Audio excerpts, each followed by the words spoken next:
पूरे देश भर में भारतीय जनता पार्टी की छवि खंडित करने के लिए एक प्रचार चल रहा है। उन्हें बोलने नहीं दिया जाता, मगर मैं जो लोग ये प्रयास कर रहे हैं उनको कहना चाहता हूं, इससे भारतीय जनता पार्टी की छवि खंडित नहीं होती। क्योंकि कौन बोलेगा, कितना बोलेगा, कब बोलेगा और क्या बोलेगा, वो निर्णय सत्ताधारी पार्टी नहीं कर सकती। मान्यवर आप करते हो, स्पीकर करते हो। जब आप सुन लो ना, सुन लो, पहले सुन लो। मान्यवर, मैं स्पष्ट करना चाहता हूं कि हमने कभी विपक्ष की आवाज दबाने का काम नहीं किया। और ये लोग जो अभी मेरी आवाज दबाने का प्रयास कर रहे हैं, उनको मैं कहना चाहता हूं, विपक्ष की आवाज दबाने का काम तो 1975 में हुआ था, जब समूचा विपक्ष जेल के अंदर बंद कर दिया गया। ये विपक्ष की आवाज दबाना कहते हैं मान्यवर। और ये नियमों के अनुसार सदन चलाने का दायित्व मान्यवर स्पीकर का होता है।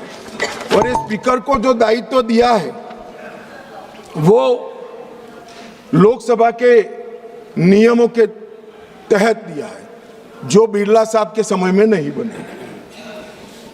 349 इनकी अविश्वास की प्रस्ताव में जिस स्पीकर के अधिकार के कारण अविश्वास प्रस्ताव लाए, मैं सब स्पष्ट करना चाहता हूं। सदन में सदस्य का समग्र आचरण कैसा हो वो तय करने का अधिकार नियम संख्या 349 में पीठ को दिया है, आसन को दिया है। बोलते वक्त भाषा, प्रासंगिकता और मर्यादा तीनों उसका निर्णय करने का काम माननीय अध्यक्ष जी को दिया है। मैंने पहले भी कहा कि मैं आज यहाँ स्पीकर साहब के अविश्वास के प्रस्ताव पर बोल रहा हूं, तो इस देश में माओवाद समाप्ति के कगार पर आया, इस पर नहीं बोल सकता, इसकी प्रासंगिकता नहीं है मान्यवर। और कितना बोलना है इसके लिए भी कुछ नियम बने हैं, कुछ परंपराएं बनी हैं। और मान्यवर, ये जो कहते हैं, मैं आज कांग्रेस पार्टी को थोड़ा बताना चाहता हूं। मान्यवर, 70वीं लोकसभा कांग्रेस पार्टी को 157 घंटे और 55 मिनट का समय दिया गया, जबकि उनके 52 सदस्य थे। इसकी तुलना में बीजेपी को 349 घंटे और 8 मिनट दिए गए, जबकि हमारी सदस्य संख्या 303 ही। प्रोरेटा देखे तो बीजेपी से कांग्रेस पार्टी को 6 गुना अधिक समय देने का काम स्पीकर साहब ने किया है। मगर साहब, सीन कैसा है? दूसरे शब्दों में बीजेपी के पास 6 गुना अधिक सदस्य थे, मगर हमें अन्याय हुआ है। और 18वीं लोकसभा में कांग्रेस पार्टी द्वारा कल तक 71 घंटे बोला गया, उनके पास 99 सदस्य हैं। और भारतीय जनता पार्टी को 71 बनाम 122 घंटे मिले हैं, जबकि हमारे 239 सदस्य हैं। तो एक प्रकार से इसमें भी 18वीं लोकसभा में भी कांग्रेस को भाजपा से 2 गुना समय। और मान्यवर, विपक्ष के नेताजी का ग्रीवेंसेस है कि मुझे बोलने नहीं दिया जाता, विपक्ष के नेता की आवाज दबा देते। अब मान्यवर, मैं उनको पूछना चाहता हूं, कांग्रेस पार्टी में 157 घंटा 55 मिनट बोला गया, वो कौन बोलेगा, वो तय कौन करेगा? स्पीकर करेंगे क्या? नहीं, वो तय आपको करना है, विपक्ष के नेता ने करना है। मगर बोलने का मौका आता है तब जर्मनी होते हैं, इंग्लैंड होते हैं मान्यवर। और फिर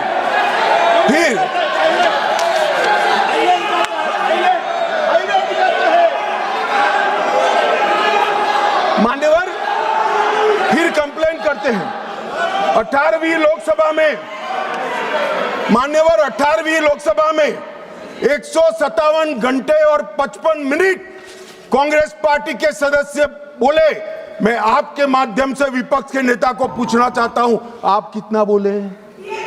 क्यों नहीं बोले? कौन से स्पीकर ने रोका था आपको? कोई नहीं रोक सकता।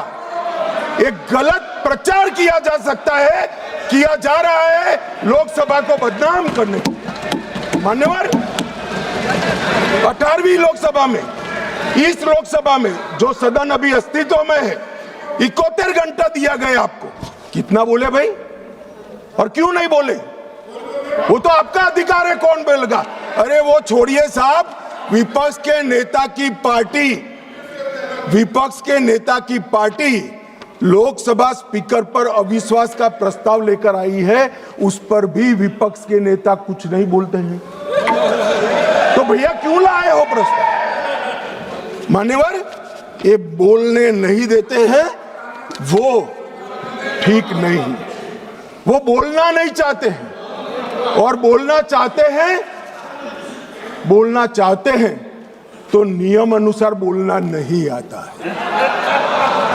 ये कोई सभा नहीं है, यहां पर हर सदस्य ने लोकसभा के नियमों के अनुसार बोलना है। अब उन्होंने कहा, कल माननीय सदस्य वेणुगोपाल जी ने मुद्दा उठाया, 40 बार या 38 बार जो बोले, मुझे फिगर याद नहीं है, विपक्ष के नेता को टोका गया, रोका गया। भाई, स्पीकर के द्वारा एक बार टोकने के बाद दूसरी बार आप वही बात करोगे तो स्पीकर के पास क्या विकल्प रहता है? जब यहां से श्री राजनाथ सिंह जी ने कह दिया कि अप्रकाशित पुस्तक है, आप मैगजीन को कोट नहीं कर सकते, और मैगजीन भी वो जिसकी छवि उनके पार्टी के मैगजीन की हो। मान्यवर, इसको कोट कर लोकसभा में बोलने का किसी को अधिकार नहीं है, मगर आप उसी विषय पर बोलोगे तो आपको टोकना पड़ेगा। फिर उन्होंने कहा, वो उसके बाद SIR पर चर्चा थी, मैं यही बैठकर उनको सुन रहा था। मेरे जवाब में वो खड़े हो गए, स्पीकर साहब ने उनको बोलने के लिए कहा। ऐसा नहीं है, नहीं कहते हैं। मेरे भाषण के बीच में मुझे भी बिठा दिया और विपक्ष के नेता को बुला दिया। तो उन्होंने कहा, आप पहले मैं कहता हूं वो बोलिए। अब साहब मुझे बताओ, किसी भी वक्ता का भाषण कोई अन्य संसद सदस्य कैसे तय कर सकता है? मैं क्या राहुल गांधी जी को कह सकता हूं कि आप ये बात पहले बोलिए, दूसरी बोलिए, तीसरी बोलिए, चौथी बोलिए? नहीं कह सकता। अगर मैं नहीं कह सकता तो वो भी नहीं कह सकते। मान्यवर, वो कहते हैं कि ये करिए। फिर भी सदन डिस्टर्ब किया तो अचानक उनको एक आइडिया आया कि एक आइडिया है। फिर अपने आप उन्होंने आइडिया को सर्टिफाइड कर दिया, गुड आइडिया, ऐसा करके सर्टिफाइड। आइडिया क्या था कि मेरी प्रेस कॉन्फ्रेंस पर बहस हो जाए। भाई, ये साख मार्केट नहीं है, लोकसभा है। यहां बहस के विषय तय होते हैं, और आपके परनाना से लेकर आपकी दादी जी से लेकर आपके पिताजी तक बड़े बड़े नेता थे भारत के, किसी की प्रेस कॉन्फ्रेंस पर लोकसभा ने बहस नहीं करी है मान्यवर। और अगर ये अपेक्षा करते हैं कि इनकी महान प्रेस कॉन्फ्रेंस पर जिसकी बुनियाद झूठ थी, उस पर सदन बहस करे, तो इस सदन का स्तर न गिरने देकर श्री ओम बिरला जी ने सदन पर उपकार किया है।